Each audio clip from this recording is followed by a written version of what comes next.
and welcome to the latest episode of the Give My Head podcast. I'm Tim McGarry, joined by my comedy colleagues Michael McDowell and Damon Quinn. Very special episode, ladies and gentlemen. Episode 100. Can you believe it? We made it to 100. Very disappointed that 1L, our producers here, provided no flowers or champagne. But we're going to let that go because we have people to thank, and one particular partner we need to thank is our very good friends at Phoenix Energy, who've been sponsoring many of these episodes, and we want to thank them from the bottom of our hearts. Most people, you'll know Phoenix Energy for one simple reason. That's they deliver gas to over 250,000 homes right across Northern Ireland, reliably, safely, and every single day. But there's more going on behind the scenes. Alongside keeping houses warm and showers hot, they've got a dedicated team focused on energy transition, working on things like renewable gases such as biomethane. They're taking biomethane and they're doing things with it. Cow farts. The clever part is this can be delivered through Phoenix Energy's existing alternative fuel ready network, which means that they're adapting the system so their customers don't have to. It's all about doing what they do well today while getting ready for the future. So please, thank you to our sponsors. If you want to find out more about Phoenix Energy's energy transition work, check out the latest connection offers. Visit Phoenix Energy. PhoenixEnergyNI.com. And if you want to switch, they have a very good switching service. If you want to switch from nasty oil and oil tanks and all that, to lovely efficient gas with their beautiful cooking facilities and how you cook with gas. Cooking with gas. Where do you think that phrase comes from? It's Phoenix Energy. Thank you very much to Phoenix Energy. Yes, can you believe it? This is episode 100. So we pushed the boat out, ladies and gentlemen. As you know, we've had on this show actors, comedians, writers, all sorts of people. We are absolutely delighted to introduce, as our 100th guest, a megastar of Northern Ireland. It is the one and only Derry Girls writer herself, Lisa McGee. Lisa, welcome, Lisa. We are not worthy. Lisa, thank you. Not worthy. Lisa, apologies first off, because believe it or not, 100 episodes we have done, and you're the second Derry person we have had on. That is not good. It's disgraceful, you need to fix that, guys. Because we have far too many people from West Belfast and North Belfast people, because there's a lot of talent in North Belfast and Westies, a lot of West good actors in the West. Derry, is this discrimination against Derry, do you think? I think so. It must be, Now, having said that, you don't live in Derry, do you? I live in Belfast now, I was in London for a long time, and then just after COVID, we came back, so...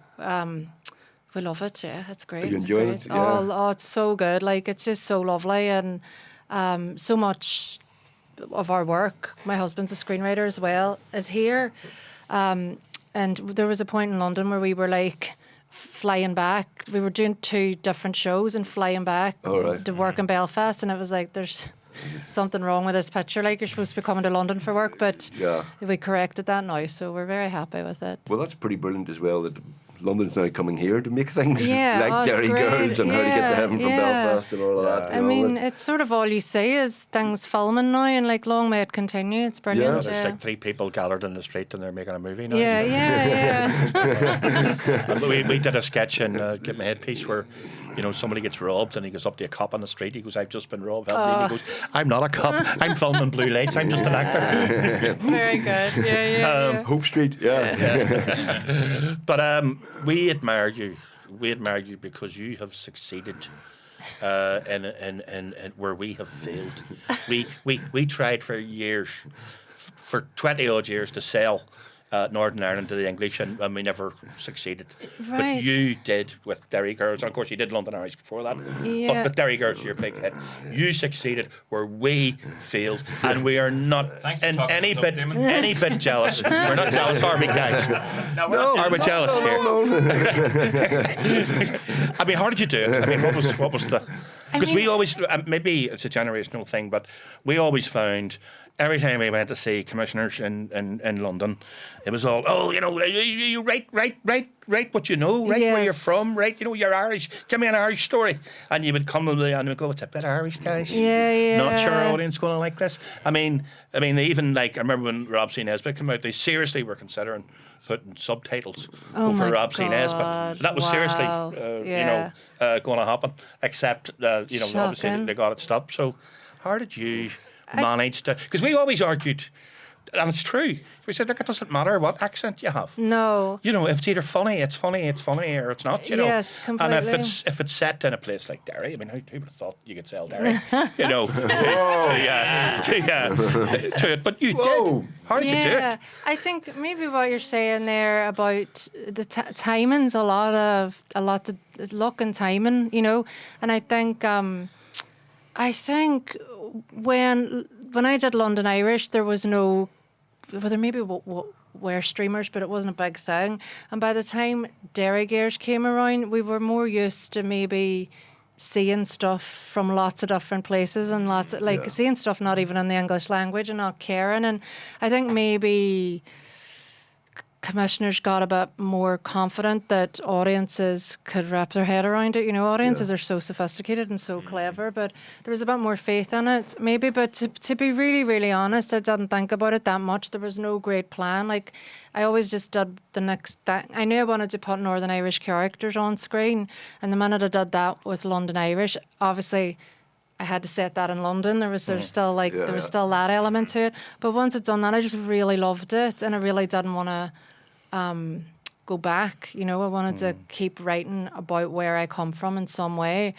Because previously you started with Jump, wasn't it? Jump your first thing? I did a play. That was a play. Yeah. And then you wrote Raw for RTE. I wrote for RTE, which was set in a restaurant in Dublin. Yeah. And even that, like, they weren't. Well, that did a few series, didn't it? It did 5 in total. I left after 3 as a writer on it and went and did all their stuff. But like, even that, I remember there being a bit of resistance to northern characters, and you know, I was writing it. Oh, they're very partitions down there, aren't they?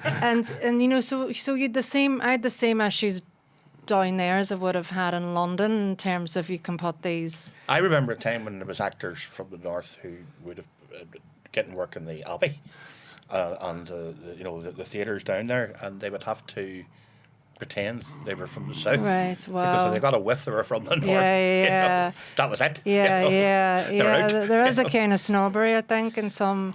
I think it's sort of died out now, hopefully, but yeah, I just find. I don't know. A lot of it was luck. A lot of it was, you know, just being quite naive. I think that being naive served me quite well. Why not? Why wouldn't we want schoolgirls from Derry? There you go. See, we weren't naive. You get naive. Get naive. That's the way to get work. That's cool, yeah. But I think, I mean, I wasn't doing. It was very hidden. What it was, there was nothing scary about it. Really, it wasn't political or anything either. Do you know? It was quite traditional, really. Yes.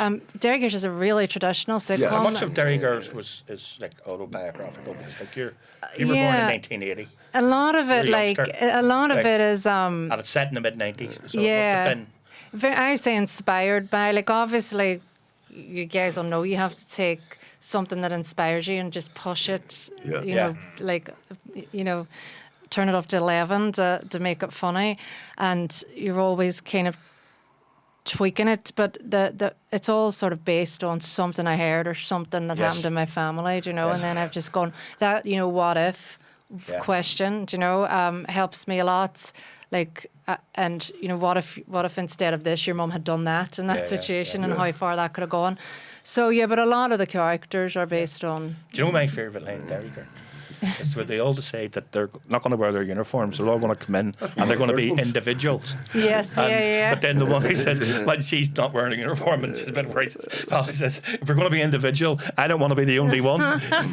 Yeah. I remember writing that even, like, it's so long ago, but so.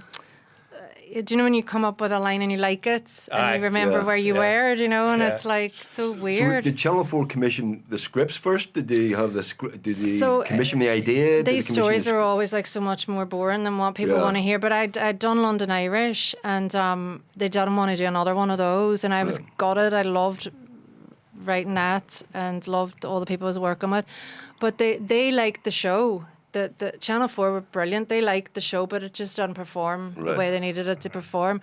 So they sort of said, write an episode of anything. Like, sort of, they felt sorry for me, I think, like just a script commission. And I was like, well, this is my chance to write this mad convent thing.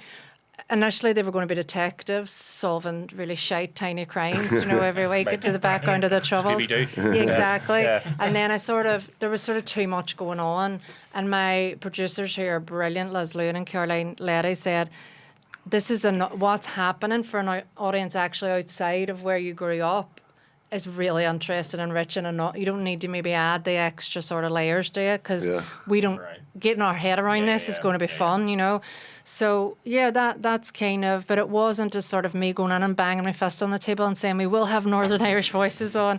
It just sort of happened organically. But doing the failure of London Irish really. To do what I wanted it to do was the best thing. It was heartbreaking at the time. Did you learn from mistakes from London Irish, or do you think you made any mistakes in London? Was it anything like that? I love it. Definitely one of the things that I changed going into Derry Girls was I had complete ownership of it. So there were some things in London Irish I didn't want to kind of disrespect people that I felt might have known.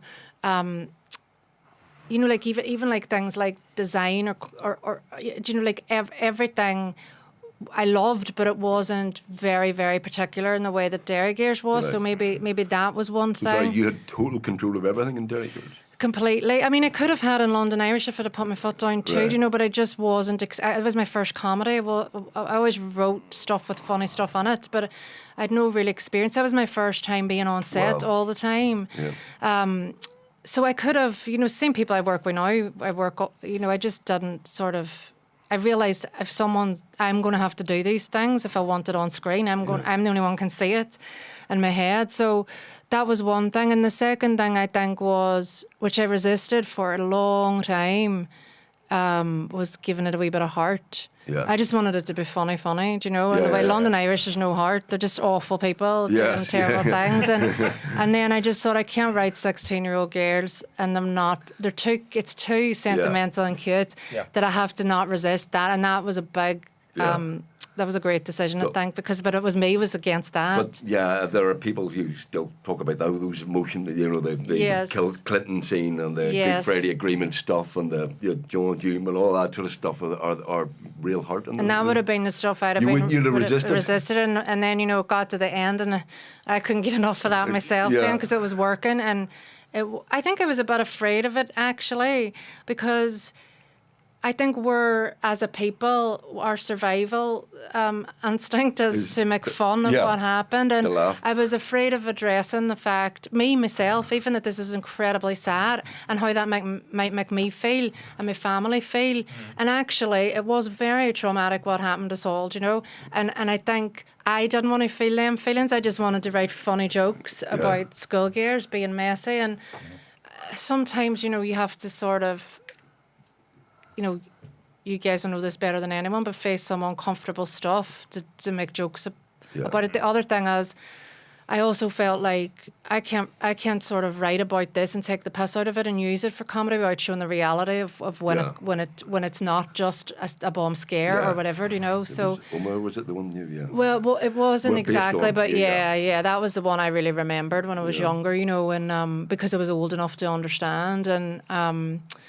So all those sort of difficult things that you don't want to get on the weeds of, really, just just tell jokes about nuns, but like, Because we were filming it I think before the But I knew it was going to be a hit before it was even out because I listened to Radio 5 one day. I was driving through Radio 5 and Nihal Arthanaika on Radio 5 had done a thing, sort of what's coming up, and he raved about it, and he raved about whoever was reviewing it raved about it.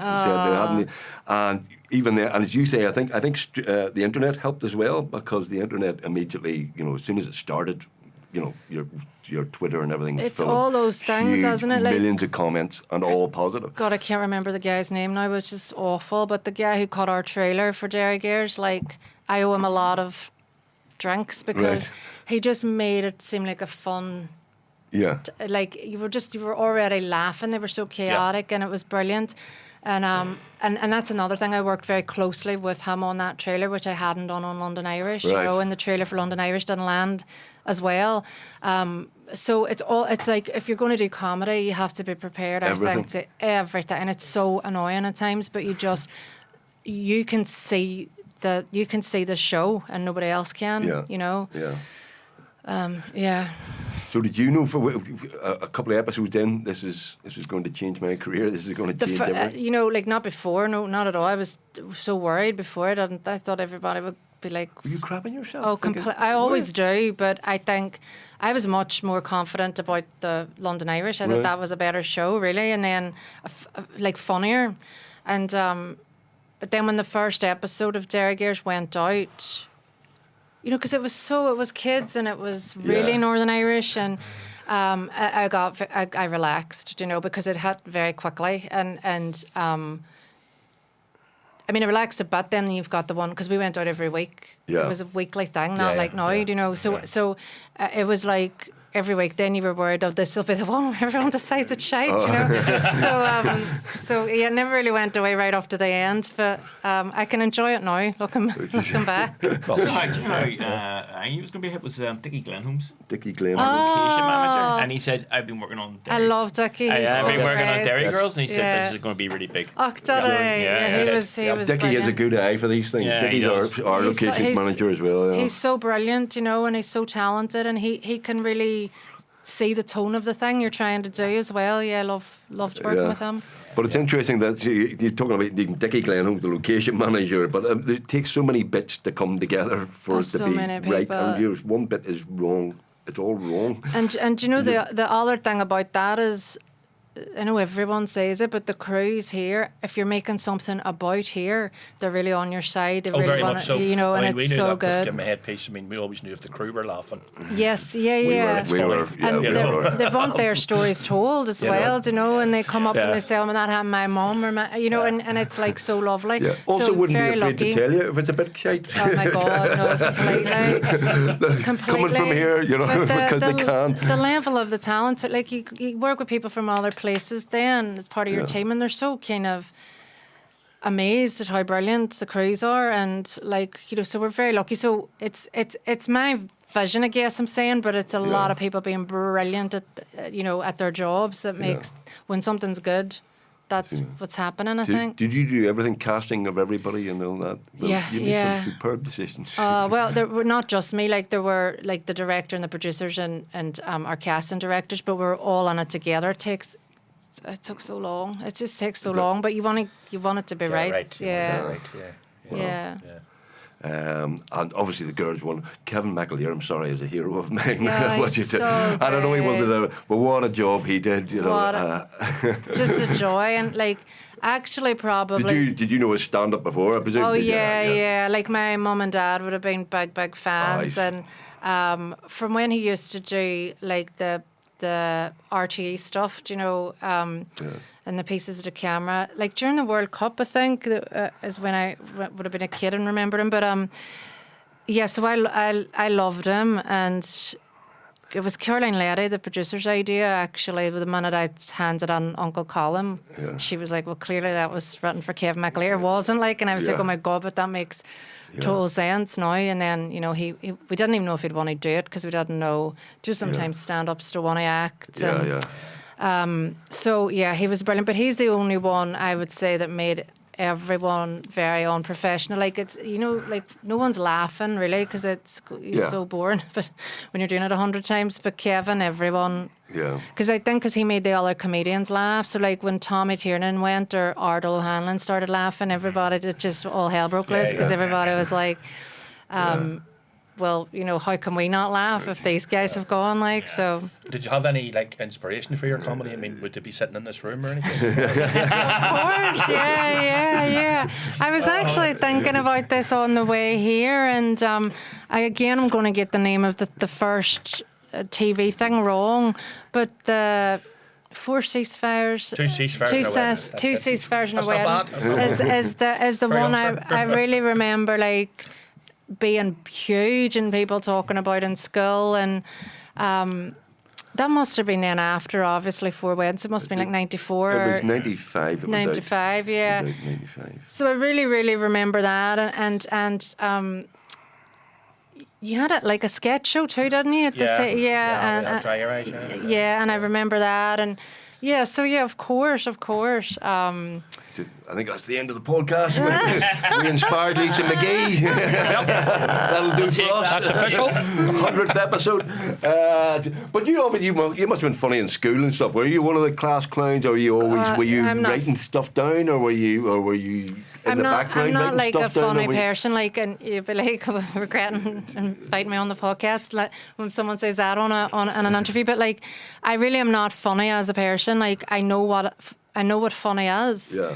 But I would never be a stand-up or be a like I just couldn't perform in a way. That's a different thing. But like, I always knew what was funny about the thing. So like, if my mum's ranting or raving about something and she'd say something hilarious, she wouldn't know why that bit will work, and or my friends, or so I would say I have a great ear, but I am not a funny person. Like everyone I'm surrounded with. Like people from here are funny, right? Yeah. So I like listening to people. So people, like I was at school with, people went to uni with, like they're still the funniest people I know. And I was living in London for a long time, and people in my family are still the funniest people. There's something about here and it's why I wanted to write about here, that I just love the rhythm of it and the way it can escalate from starting, a cup of tea to like, never speaking again or whatever, And Derry people are pretty funny as well. We love playing Derry. We do the Millennium. They are, yeah. We love it up there. The atmosphere is just... There's a very sort of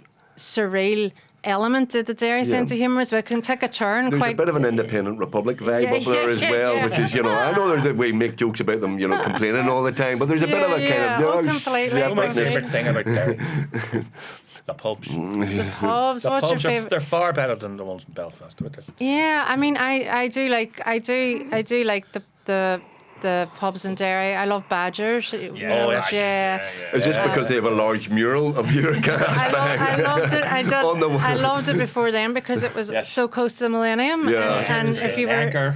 Yes, Great yeah. place. Yeah, there's a lot and there's a lot of lovely restaurants and Santino's. it's a great Santino's. I've spent a lot of time there when I was younger. It's a great night out as well. And the mural on the side of Badgers is a tourist attraction now. Any time I'm up, yes. There's hundreds of people getting their photos taken. Yeah, it's still mad when you turn. Like if I'm there, I'll forget it's there when I'm turning down that street, and you're just hot with their bag because it's massive. Their faces are massive. Yeah.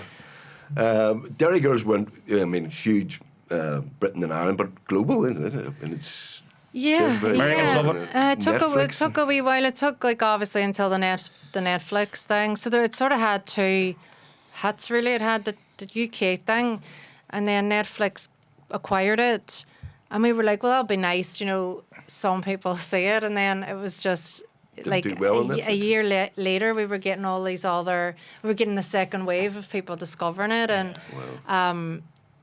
which was really, really lovely. And what's lovely for me is when you hear it has a lot of fans from places you wouldn't expect, like India and Mexico, Brazil, and they're watching it with subtitles, obviously, but like,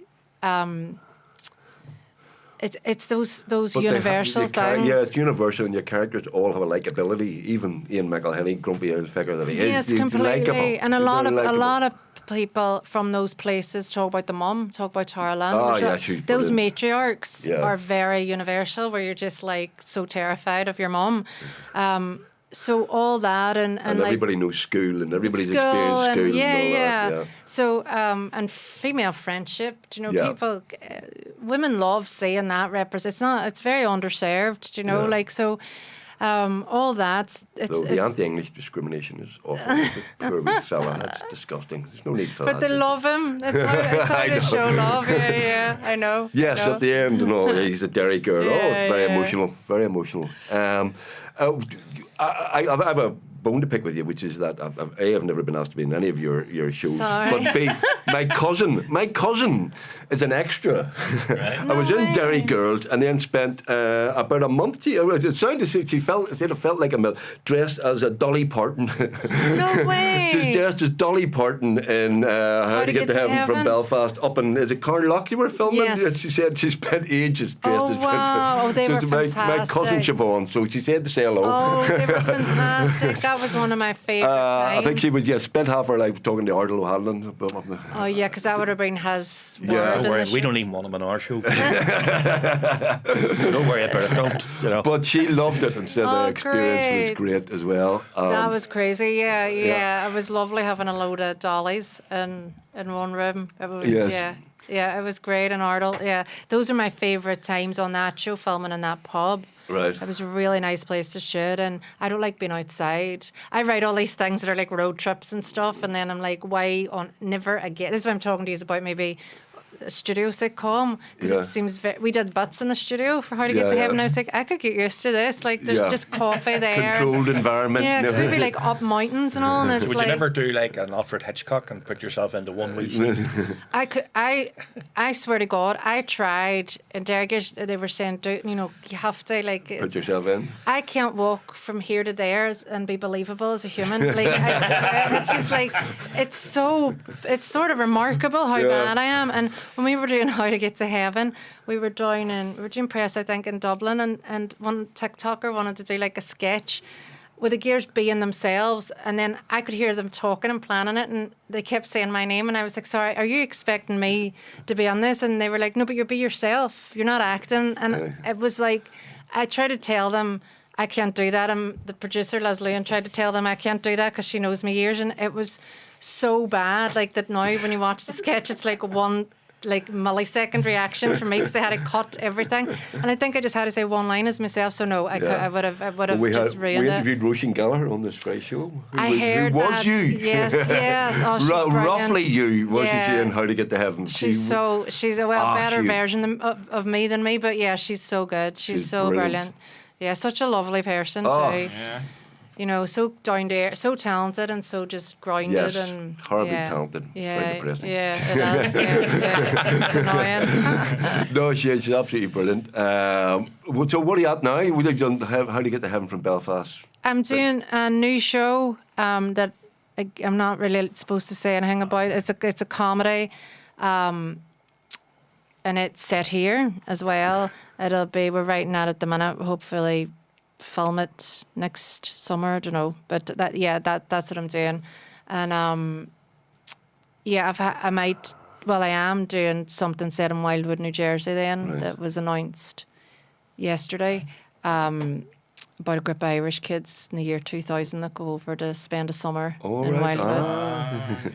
Yeah, so a couple of like comedy Irish characters again, female characters again, same old, really. Yeah, winning formula. Well, though. you're Given the control thing, do you ever think taking over directing big time, or If it was the right thing, maybe at some point I would give it a go. I'm very conscious of how much time I'm spending doing the other stuff that I don't know how it would. And I know people do it and do it brilliantly, but because I'm always rewriting as well. On How to Get to Heaven, we were shooting the first block while the second block and third block was being written, and then there were times where all three of them were filming at the same time, but I was having to rewrite. So that wouldn't, and we had 3 directors on that. But if it was a small enough, as in the world was small enough, maybe it's not something. I like the writing. I like focusing on just the saying, because writing. you say you take a big, take a big role in casting and Yes. design and stuff. So it seems to me that the next step would be to go to direction. Yeah, I work very closely with Michael Lennox, who directed How to Get to Heaven, Derry Girls, and Say Nothing, which I had nothing to do with. But he's brilliant, and he can really see it in a way that we let Michael direct us. Big mistake. That's a big mistake. We've never regretted it. Never regretted it. Never. It's a big mistake. the way I can say this is what needs to happen, but he can see how it's going to happen. Where it's a different thing, and it's a different brain really. And he's very ambitious and pushes it further visually as well. So, yeah, I mean, at some point, if it was the right idea, I would maybe. Yeah. see. And you mentioned that your husband is a screenwriter too. Yes. I didn't know that. So Yes, what sort of yeah. stuff does he do? So he did. So he wrote on How to Get to Heaven, because I had all the writers on that as well, and he did a show called The Deceived. You didn't pay him, did you? I mean, you did it for free. Didn't get paid. Well, sorry, that's interesting because we write as a threesome for, I did stuff with my own, but we write as a threesome for Give Me Head Piece and most sketches and Right. stuff like that. And the thing that we have is instant editing, kind of. Do you sit down? Do you do it together? Yeah, no, I so- couldn't Oh, it's do that. brutal. joke- It's brutal. Yeah. But that's, if a joke know. comes up and I like my it, God. I like it, but those two hate it, it doesn't go in. That's But if shite. two people Yeah. like it, but we get it, you kind of get instant editing. If you're writing on your own, Yeah, do you go good. down rabbit holes and go da da da, and then look at it later and go, that's a bit Totally. crap. I mean, then But I have to can't. I scrap it. couldn't do that. What you're doing, that would just that would drive me. But I I need think to it was write on Ernest my own. Hemingway who said, "Write drunk, edit sober." Yeah. It's all in there. But I think the It is. story and structure's the hardest. And then I like editing, Yeah. but I have a similar thing. So Caroline and Liz don't write, but they're really brilliant at story and jokes Right. and all that. So if they both don't like something, I know there's a problem. Right. Do you know, it's just great at pointing you in Yeah. the area of Yeah. where if one of them doesn't like something, you know, I might Go on, overrule you it might and fight go, for it, yeah, yeah. yeah. But if you've two smart people saying I didn't find that funny, you're Yeah. sort of dumb to ignore it, really. Yeah, because we have had that, you know, that three people is a good model kind of Yeah. and high turnover as well. We can, But you know, that's doing it together. Like, how do you get even one line? It's not. well, It's we've not had, loads of discussion. How can I put this politely? We had our fuck you conversations a long time ago. Yeah. So we're able to take criticism of each other. Yeah. I would find that very hard because even in a writer's room, which I've done, Yeah. I mean, you have to do it. You have to say that doesn't make sense. It's very Yeah. frustrating, but isn't it, when you're trying to get Or- to the ends of an idea or to have a run at something and someone goes, I mean, that's my husband. He's always the one that goes, Is he actually, the Lisa, sounding that doesn't make any Is he a sense. sounding board for you? Because we write on. We don't do what you do and sit down and write together like that. Right. But we write on the same stuff. We've created a show together, but we do it. We separate to do the actual writing. Yeah, you yeah. know? Right. Okay, yeah. Yeah. And are you disciplined kind of Monday, Tuesday, Wednesday, Thursday, 9 to 5, or is it what did the great Derry man Eamon Freel, the great singer songwriter from Derry, lovely guy, used to say as a singer songwriter, which came first, the music or the lyrics? He said the phone call. Yeah. When's that song? Yeah. Oh, fuck, God, right. the deadline, of Are course, you yeah. the same? You I- write up the deadlines? I've got a lot better because I had 2 children, and that Oh, fixed yeah, a that lot of kind the of- yeah. procrastination. I'm still not. Does anyone really crack that? I think that's a thing writers ask each other all Oh, the I time. hate- How are no, you doing we it? hate- yeah. And you're like, no one. And anyone that goes, right, I'm sorry if you do this, but anyone that goes, I get up at 7 and I write to 5, you're lying. Yeah, I You're agree. lying. Like Yeah. that's, and half of it is walking. This is what I tell myself now, but it really is more than half of it's walking around, thinking, watching stuff, letting things Oh, totally. boil. Do you know? Yeah. That's a well-known fact. Writers hate the right. Oh my God! Yeah. You do anything other than write. I don't know if you listen to Script Notes, that podcast. No. It's Craig Mazin who wrote Chernobyl, and John August who's written like the Charlie's Angels films and like Willy Wonka, all the massive films. But you write on with questions to these 2 great writers, and someone asked Craig, "Do you spend a long time thinking of characters' names?" And he goes, "Sure, because it beats writing." And that's just like that's my anything that beats the research. I need to buy this book of weird pubs in Donegal and look at them to be Yeah. inspired. Do you know, Right.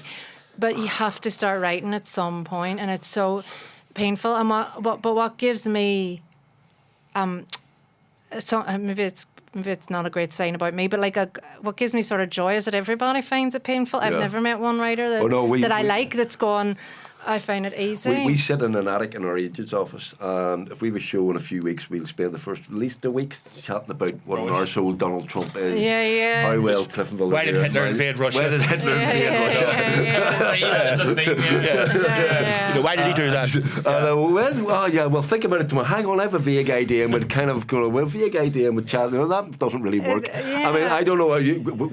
It's so reassuring, though, that we all do Yeah. it, and I think when you're honest about it, Yeah. and also I mean, you're in a different position from me, which I envy a lot. Is Worker. A lot of writers like only TV writers that aren't really comedians. They don't have partners on it. Like they're it's lonely. Yeah. So writers don't talk to each other in TV an awful lot, and when you do, you get such reassurance because you're like, oh my God, you find this tough, or you think that person's a prick as well, or whatever it is. Do you know what I mean? And it's just it's Well, that's nice. the other thing, and you can be diplomat. That some of the pricks you have to deal with. Oh my God! Oh my God! I mean, commissioning, you mean? I'm not mentioning anybody's names or No. anything, but I mean, sometimes you just have to sit and listen to nonsense, don't you? Oh my God! We once had an editor who told us to stop being too funny. Too many jokes. Too many. I know what you're going to do. You're going to go and you're going to write that script and you're going to make it too funny. So go away and take it away and come in with your homework and do it. I mean, you get an awful lot of that, don't you? You do, and I think what I've tried to do is find my people that get it and try and hold on to them, do you know? So I've worked with the same people for 15 years, basically, more maybe, because it just saves that. Like I said to someone recently who'd started working on TV, they're an actor who had started wanting to produce and stuff, and they were having a lot of these very frustrating conversations, do you know? And I said, I've got to the point where I only have so much fight in me, and I need to decide on the projects I can fight for and the people that are going to fight with me, and I know they'll fight as hard as me, because it is more than a lot of it is just trying to convince people. Yeah. And when you don't need to convince people, you can just do the work. And Kieran and Liz will often have those fights for me as the other thing. So they just go, you go away into a room and write stupid things, and we'll argue this bit out. We with used to a- write, like we would write deliberate stuff we know's never going to get in. But So that you would can be cut put it. in there so that we know they'll see that. And Yes. you can't do that. And then we'd know, right, yeah. they're not going to see that. That's a tip. I've done things like that as well before, Yeah. and not with Derry Girls or How to Get to Heaven, because I don't have to do that. Yeah. But I've definitely done the deliberate thing that you, and you're hiding the other thing. Like, Yes, yeah. But it's terrible. You have to do all that. Like, it's terrible. Why can't we just do the work? And but yeah, we find with Give Me a Head piece, the plot is harder to do than I dialogue. find it so plot, hard. And because we know the characters so well, and I think the same with Derry Girls. Yeah, you know what they're going to say in any. You know what they're going to yeah. say because they're so well rounded, so the dialogue bit is actually the easiest bit. The I jokes find and the things. same, yeah.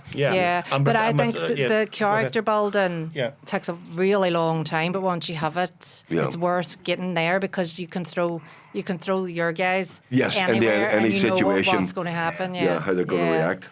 Yeah. And it's like, it's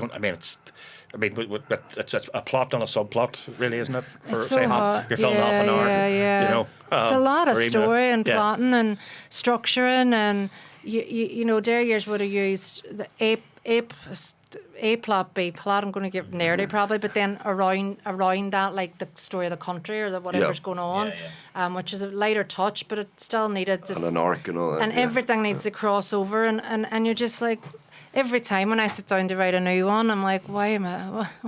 This is like so hard, and I don't remember how to do it. I also never remember what I did.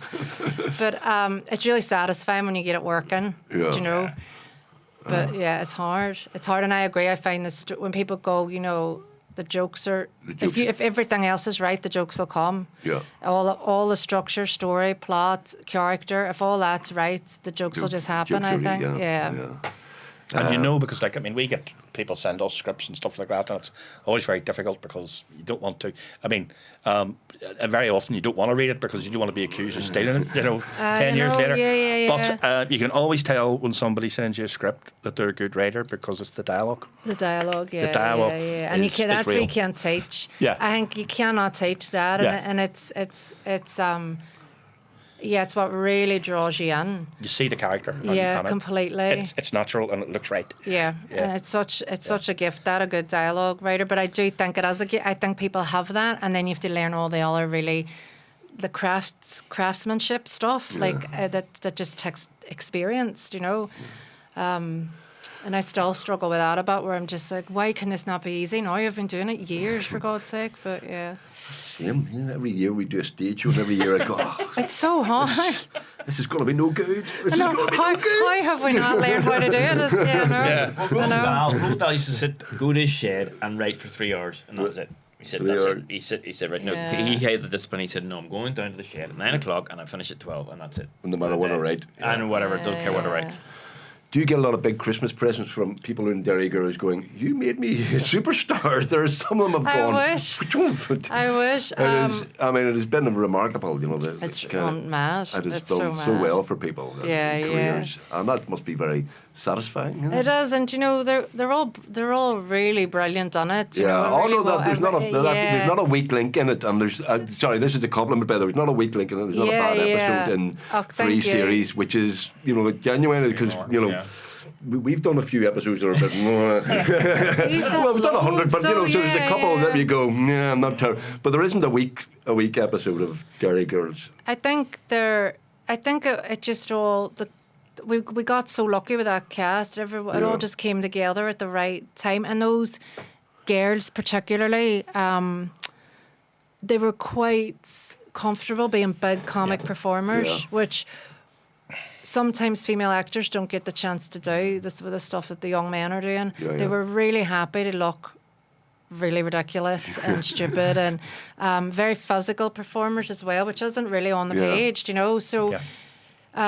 it all just clicked, and they're all doing so well That's now. the thing. I mean, that's why I like. I mean, you really know when you've got good actors. Yeah. Because you write something, you write a character, but then they bring They something. add, Yes, more to yeah, it. yeah. Joke even And all of funnier. a sudden, they just suddenly come out with this performance you didn't think Oh, totally. was going to be there, you know, and it's Yeah. there, you know. Like I remember when Saoirse Monica Jackson came in for Erin. I had an idea of what Erin was in my head because she was the one that was sort of based on me at school, and she was very sort of. She was very pompous and very kind of like I imagined her being very still, if you know what I mean, like Yeah. very kind of. But Saoirse was like, "Oh my God, no way! I think she's hugely physical. Like I think she's," and she started doing it, and I was like, "You're right. Like you've created this. It's not me anymore. It's this new person." And Erin being physical led to so many funny moments, you know, that we could really milk because we knew we were going to get a laugh if she, slid under a table in a stupid way or whatever it was. Yeah. I still hate the taxi drivers that say, "Oh, that Uncle Andy, he's brilliant. That Pastor Bigby, he's brilliant. The way he comes out with them lines off the top of his head, God. does he?" Uncle Andy, yeah. Because Uncle Andy took on a life of his own, didn't he? Totally. Yeah. I remember, like, my dad still does his walk. Like, that was a big thing, people doing the walk. Protestant walk. Yeah. Lisa McGee's dad was Uncle Andy's walk. Thank you, that's good enough for me. So and even the bit parts, the small parts, were perfect as well. Yeah. There was no weak link in any of it. But there's so much talent here, I think, is the other thing. And because I come from theatre, Yeah. I knew like You'd it was written a few plays beforehand, yeah. and I knew people just even from going to. I went to Queen's, so just from knowing people, like Yeah. knocking around with them and going, they could do this, or I seen them in that play in the lyric, and they were, Yeah. and that was really useful because that's something that anyone from London wouldn't know, and Yeah. you always brought them in, they nailed it. Yeah. Well, what a cast. How do you relax then? Do you get a time off? Do you get time off? Do you have 2 kids? Do you say 2 wins? Yeah, like between sort of the worst times filming, like filming That's anything. intense. Yeah, it's so intense. So yeah, I do try to. I love it. I do love writing when I have to do Yeah. it and have a deadline. I love thinking of ideas, and I love reading and watching things, pretending it's research for something I might do someday. So I'm always sort of on in that sense. I'm always like thinking, Yeah. but I've always have since I was a kid. So I wouldn't want time off where I'm not thinking about ideas or what I might want to do. But I don't like having the deadlines and and it not being good enough yet and all that. Like all that pressure is not great. And what about you see that thing in the middle of the night where you go, "Oh, it's a great idea." Does that drive Yeah, you nuts? for me they're usually not great ideas. I think they're great ideas, and then I'm like, what the hell is that? And I used to write everything down, and I've got really bad at that now. Like I don't know if it's. I used to carry a notebook. I don't know if it's the phone and you forget your notebook, and then, but I really want to start being more disciplined about doing that, about keeping, because some of the things people say that you just get a Yes. joke out of, like, and you're just in the shop, you know, and so all that. It's just, yeah. Is there any genre you haven't written yet that you would like to try? Oh, that's a great Would you like to question. do a horror movie or something? I'd love to, yeah. Something But like I that, also might be. Have you seen Widow's Bay? Yes. Yeah. Oh my God, it's so good. Yeah, it is I really, wish I'd have really written Widow's Bay, basically. Yeah, that's a really clever Oh mix my of comedy and God. horror. It's really well done. It's perfect, and because I like horror, but I also am quite easily scared. But I love because the comedy was so bang on in Widow's Bay. You knew it was going to be all right. You weren't like there are bits of it that weren't that enjoyable, you know, and you're like, oh my God, this is terrifying. But they always bring it back because those characters are so funny, you know. You won an award, Christopher Europe Biggs Award, didn't you? Yes, yeah, a couple of years ago now. Was that Yeah, a couple of years for Derry Girls?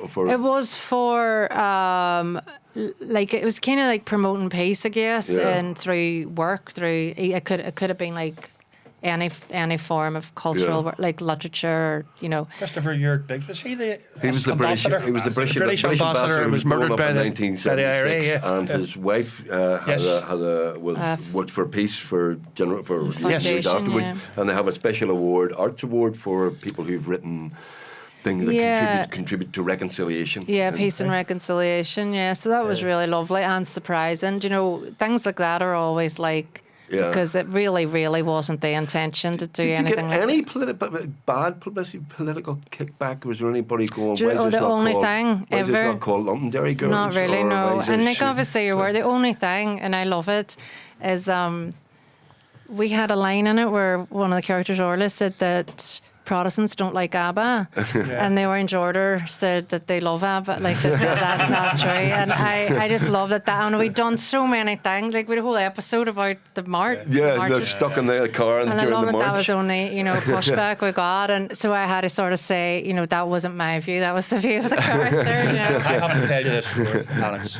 true. I was in the BBC once, and they were very jealous of Derry Girls because Channel 4 made it, and they wanted to do something like it. And you know, what we need is one of the execs. He says, "What we need our own Derry Girls." And I said, "You would never have commissioned Derry Girls." And he said, "Why?" I said, "Your first problem would have been the title. Oh my You'd have been going, you can't call it Derry Girls." Derry, Oh my Londonderry God. Girls? Not quite roll off the tongue the same way, Londonderry does it? Yeah. And again, that wasn't something we thought about. That was just what we whacked on. Yeah? Because I at one point was going to call it Dairy Products. And Liz was like, no, you know, put the girls on the title, you know, Yeah. like don't be overthinking it now. And Yeah. but yeah, again in London Irish, that was just literally what it. And my new thing that was announced recently is called Wildwood. Again, just the name of a place. So it's sometimes it's what your working title is ends up being what you think of it as. And What does Freedom of Derry entitle you to? Because Freedom of Belfast, I think, entitles you to drive sheep through the They centre say of town. this, on the they train. say this, but I Is don't that think they actually let you. Do you get, what, do you get Yeah. free pints and Sandinos or something? Nothing? I've got nothing. You got a yeah. certificate? I've got a certificate, and I think I might have got a medal or something. Oh, that's quite good. But you can't just like go and sleep in the Guildhall or something. I don't think anybody would stop me, but like it probably would be frowned upon. Maybe I don't know. Yeah. Derry people are very proud of it, aren't they? I They mean, are, Derry yeah, it's people lovely. kind of think. I mean, it was something. Derry does feel sometimes it doesn't get a fair Yes, shake of the stick, yeah, which yeah. is with Colm Eastwood on repeating that, you know. I and think it is that's right, But yeah. it really did put Derry. And has it increased tourism to Derry? I think it probably. Apparently did. it has, yeah. And I mean, I don't really understand all that, but I get sent the odd sort of newspaper thing where it's saying about NI tourism and people going to Derry to do because there's a walking tour, there's a museum with the props and stuff in it, in the Tower Museum. There's the mural, obviously. There's like, you can do like cocktails and afternoon tea, Derry gives Right. afternoon tea and all that. So, yeah, I think Is there Derry Girl merch everywhere? Is there? there is, yeah. You can get You can your be an individual for a day. yeah. You can get. There was, I don't know if they're still doing them, but O'Neill's were doing, you know, with my brain, like jerseys with some slogans on them, and Yeah, you can get everything from sort of I think makeup the Ulster bags. Museum has the blackboard. They have the blackboard. Yeah. Yes, that's right. Yeah, that's mad too. Yeah. Did Liam Neeson, was he hard to persuade to get on the show? No, or not when did he'd heard. Like, so Did he know about it before? we'd written that part. I think this is what happened. I'd written the part, and then obviously we wanted Liam, but we couldn't figure out how to get to him. And then Robin, our hair and makeup supervisors, designer, said, "Does Liam's stuff for all her things?" And he said, "Dear, I'd love to be in Derry Girls." And she messaged me and said, Wow. I'd, like, she didn't know about the part or He picked anything. you. So, but we were desperate to have him in it, like, obviously. And then I was like, well, you know, it's funny you should say that with this. You go, no, sorry, Yeah, and then I was like, Tim McGarry's doing the desperately sort of writing up that part. So it was a bigger deal. But he was brilliant. Yeah, He was, so him and great. Kevin McAleer. Sorry. Yeah, so good. He had They're a very so- particular set of skills. Yeah.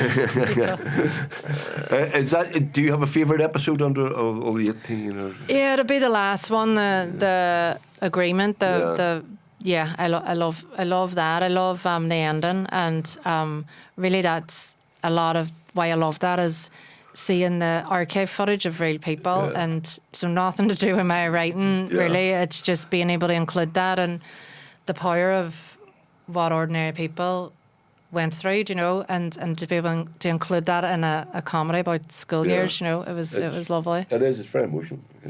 It was. We were all in bits, like, and the final edit of it, like, it was I think partly because we'd come to the end of the show too, and we were knackered, but like it was emotional for all of us. If those actors who are all of a certain age could have pretended to be 16, 17, 18, would you have done more, or is that a natural end? And We did think about doing a movie at one point, and then it was before I'd come up with the idea for the ending. Yeah. And once we'd finally got through filming it, it was very tough. It was COVID shoot, and it was just a nightmare. And it felt very final, and I just felt like you can feel it on your soul nearly when you're, you know, just because you love characters isn't always the reason to do it. And you know, the audience are clamouring for something. Yeah, I know. I know, and it's But it's best to leave it and walk away. I think it really is, because then, I mean, God knows what I'll be doing in 10 years. But like, I think like, then you're leaving the audience with the best of it, you know, because the audience will decide anyway. There's things where they don't watch certain episodes of things because they thought they'd lost the plot, you know. There is then this sort of argument, quit when you're ahead. Yeah. Which is why we've been doing Give Me Head. We've never been ahead. So we can expect something else very soon. Wildwood, and then something else. Wildwood will be a little while, but Right.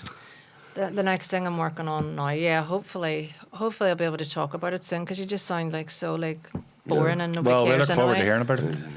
We will have you back if you have us back. Can I say, by the way, to the audience, I collared you at the That's the right. Celtic Media Festival where Lisa was being interviewed by Miriam O'Callaghan. You were talking about podcasts, or Miriam was talking about I podcasts. love If you love your podcasts. podcasts. Oh my God, yeah. Well, and I said, well, if you love podcasts, I know one you could be on. So I did kind of. And I just listened to an Shanghai. episode of it was funny, because I just listened to Roisin's. Yes.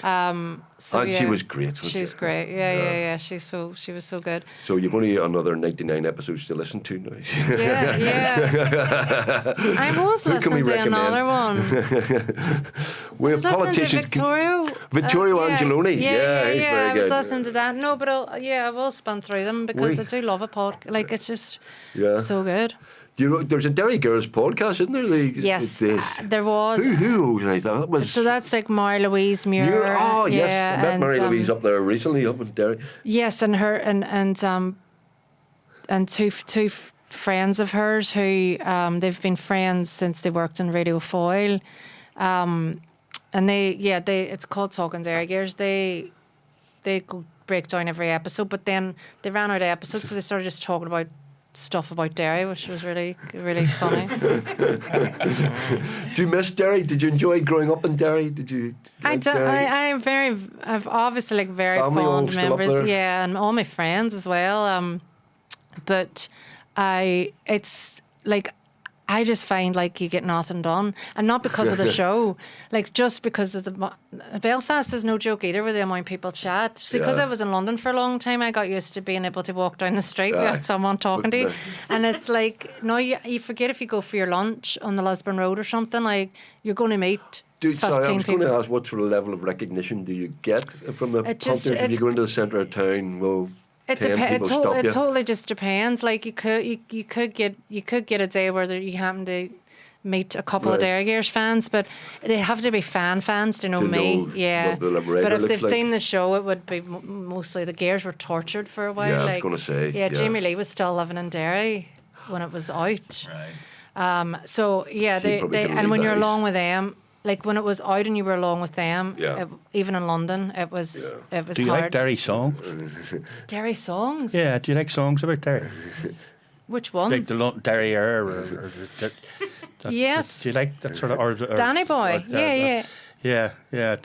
See, I... I do. Yeah. You know, I feel like this is a trick question. I'm I- walking I- in there. I don't know where it's going either. I'm nervous. No idea what he's doing. I like the town I love so well, but I think it's got the wrong title. What should it be called? It should be called But When I Returned. You see, because the other bit's boring. You know, most of it's boring until he gets to the bit, but when I returned, and the armoured cars, and the burnt out bars. No, that's what it's good like. It paints quite the But picture. the other bit's a bit, Yeah. Oh, I you know. love that song. Yeah. But yeah. Do you not think it should be called- You like when it gets to the It should action. be called, but yeah, when it gets to the action, yeah. It should be called But When I Returned. But when I return. It should start with But When I Returned. Will you tell Phil Coulter that next time you see him? I will, yeah.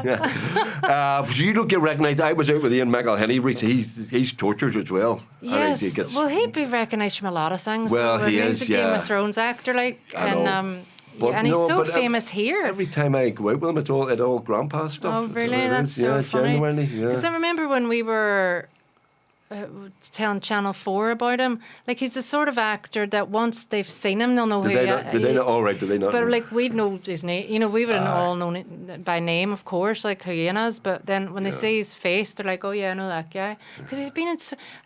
I remember when he was in Queer as Folk as the dad, and like he's been on everything. He has been. In Yeah, it's some career, isn't it? It's really. Star Wars, like, yeah. Yeah. It's Yeah, incredible. he did a couple of our dramas as well. For us. Yeah. I think that's the pinnacle of his career. Yeah, He that was doesn't like the post about No, he it. doesn't like And Tommy Tiernan. So I'm not talking about all the men for some reason. I didn't mean it like that because the women No. are just superb. But Tommy Tiernan, you know. He's brilliant. I mean, I knew he'd done bits and pieces of acting. He was in Father Ted and stuff. Yes. Was that his first major part? I have no idea. I know. 'Cause I'm not sure. I know I think. I mean, I don't know, but I suspect he had been just interested in acting again, Yeah. and we got very lucky. And I remember someone saying Tommy Tiernan's read the script and he'd like to audition, and it was I'm a massive Tommy Yeah. fan, like, and I was like, well, you know, Tommy Tiernan's on it if he wants, like, he Yes. doesn't need to. But he did come in and audition and everything, and was amazing, and really just one of the nicest, most humble people as well. Like, I was expecting quite a wild, do Right. you know, when you're used to his stage persona Yeah, only, but he's just a very thoughtful, quiet. Yeah. You know, very interested in people, which a lot of great comedians are. Ardle's he's a the same. people, yeah. Very interested in people. And yeah, like they were my heroes, Ardle and him. You know, it's Yeah. nuts, and then you have to pretend to play it cool when you're. Yeah. Plus, you know, you wouldn't put up with any stars sort of misbehaving and throwing tantrums and, you know, playing Well, the big. it's so weird because Have you ever He experienced does that? it on us all the time. well, I retired of my Winnebago after my tantrums. it would be a nightmare We're because torture. Well, you're the same because I write ensemble. Yes. So I don't really deal But with you've no stars. time. But you've no time Yeah. for. But and the ensemble has to work those. Yeah. Yeah, if one. But you're if not one- sorry to interrupt. You're not reliant on one on star. one. yeah. That's it, and I don't know how I deal with that. That would Yeah. be. I mean, if they're a dream, it would be a dream, and if Yeah. they're not, it would be a nightmare probably. But The ensemble, that's why the casting of it's so important, because you're really casting for the they need to be able to work together well as be brilliant on screen, and the chemistry needs to work. They need to be believable as friends. But I love ensemble stuff. Like I just love a lot of people talking. Great. Well, Which is handy. you're very good at it. Ladies and gentlemen, I normally say that's an hour and it hasn't been an hour. That has been an hour and it kind of flew. Lisa, thank you so Shirley, much. thank you for having me. Thank you for being the person on our 100th episode, our I'm very honoured. guest. You must come back. I We will, would have yeah. you back. Listen, congratulations on all your success and the very, thank very, you. very best wishes with everything you do in the future. Please come back. You're welcome anytime. And best of luck to Derry. We love Derry. And thank you very much. Ladies and gentlemen, we're absolutely honoured. Thank you very much again to our sponsors, Phoenix Energy, who've been very good to us in supporting this podcast and helping us reach 100 episodes. Go to phoenixenergyni.com Phoenix. for all your energy needs. Thank you very much once more to Lisa McGee. Lisa McGee, thank you. Thank you.